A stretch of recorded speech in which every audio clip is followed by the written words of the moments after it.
Assalamualaikum warahmatullahi wabarakatuh. Perkenalkan, nama saya Fajar Nugraha dari mahasiswa program studi teknologi informasi.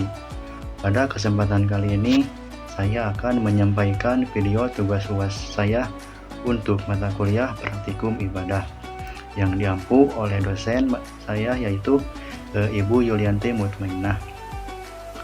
Pada video ini saya akan membahas tentang ibadah puasa dengan fokus pada perempuan dan aspek sosialnya. Saya tidak hanya membahas tata cara puasa, tetapi melihat bagaimana puasa menghadirkan kepedulian, empati, serta kekuatan bagi perempuan dalam kehidupan sosial.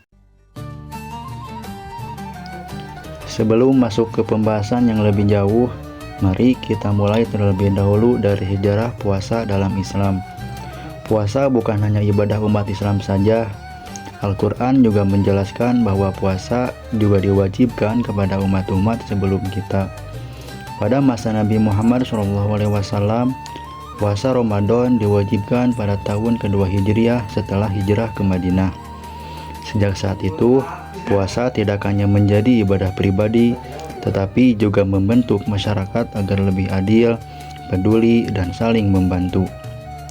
Allah Subhanahu wa Ta'ala berfirman dalam surat Al-Baqarah ayat 183. A'udzubillahi minasyaitonirrajim.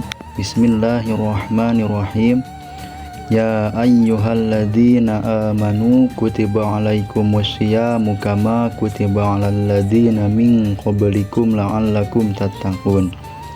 Artinya, wahai orang-orang yang beriman, diwajibkan atas kalian berpuasa sebagaimana diwajibkan atas orang-orang sebelum kalian agar kalian bertakwa. Ayat ini menegaskan bahwa puasa Ramadan bukan hanya kewajiban, tetapi juga sarana untuk meningkatkan ketakwaan. Setelah memahami sejarahnya, sekarang mari kita lihat apa sebenarnya makna puasa itu sendiri. Puasa bukan hanya menahan makan dan minum. Puasa adalah latihan menahan diri dari marah, dusta, dan menyakiti orang lain. Puasa juga melatih kita mengendalikan amarah, lisan, pandangan, hati, dan ego. Karena itu, puasa bukan sekadar ritual, tetapi pendidikan karakter.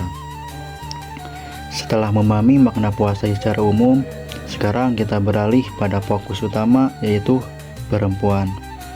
Dalam bulan Ramadan, peran perempuan sangat besar. Banyak perempuan yang bangun lebih awal menyiapkan sahur, memasak untuk berbuka, mengurus anak dan rumah, tetap kuliah atau bekerja, dan tetap berpuasa. Mereka memikul peran ganda sebagai ibu, istri, anak, sekaligus hamba Allah. Namun seringkali kerja mereka tidak terlihat dan kurang dihargai, padahal merekalah yang memastikan keluarga dapat berpuasa dengan nyaman.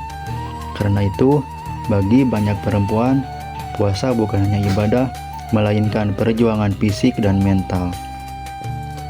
Berikutnya, ada hal penting sebagai kebaruan dalam pembahasan kita, yaitu puasa juga seharusnya melahirkan suami yang tidak kasar, orang tua yang lembut pada anak, masyarakat yang tidak melakukan kekerasan.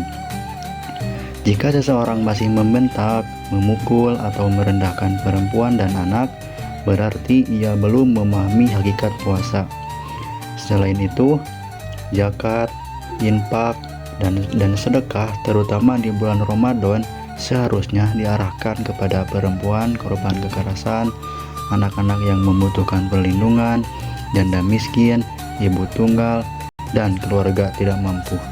Disinilah tampak bahwa puasa memiliki dimensi sosial yang berpihak pada mereka yang lemah. Nah, dari pembahasan tersebut, tentu ada hikmah besar yang bisa kita ambil. Puasa mengajarkan kita untuk sabar menghadapi ujian, bersyukur atas nikmat, peduli terhadap sesama. Jika setelah Ramadan kita menjadi lebih lembut kepada perempuan, lebih sayang kepada anak, lebih peduli kepada orang miskin, maka itulah tanda bahwa kita berhasil. Dapat kita simpulkan bahwa puasa bukan hanya menahan lapar dan dahaga. Puasa memiliki dimensi sosial luas. Puasa sangat dekat dengan kehidupan dan perjuangan perempuan. Dan puasa juga mengajarkan kita untuk melawan kekerasan serta menumbuhkan kepedulian. Semoga melalui puasa kita dapat menjadi pribadi yang bertakwa, berakhlak baik, menghargai perempuan, dan peduli kepada sesama. Terima kasih telah menyimak video ini. Mohon maaf bila ada kesalahan. Akhirul kalam. Wassalamualaikum warahmatullahi wabarakatuh.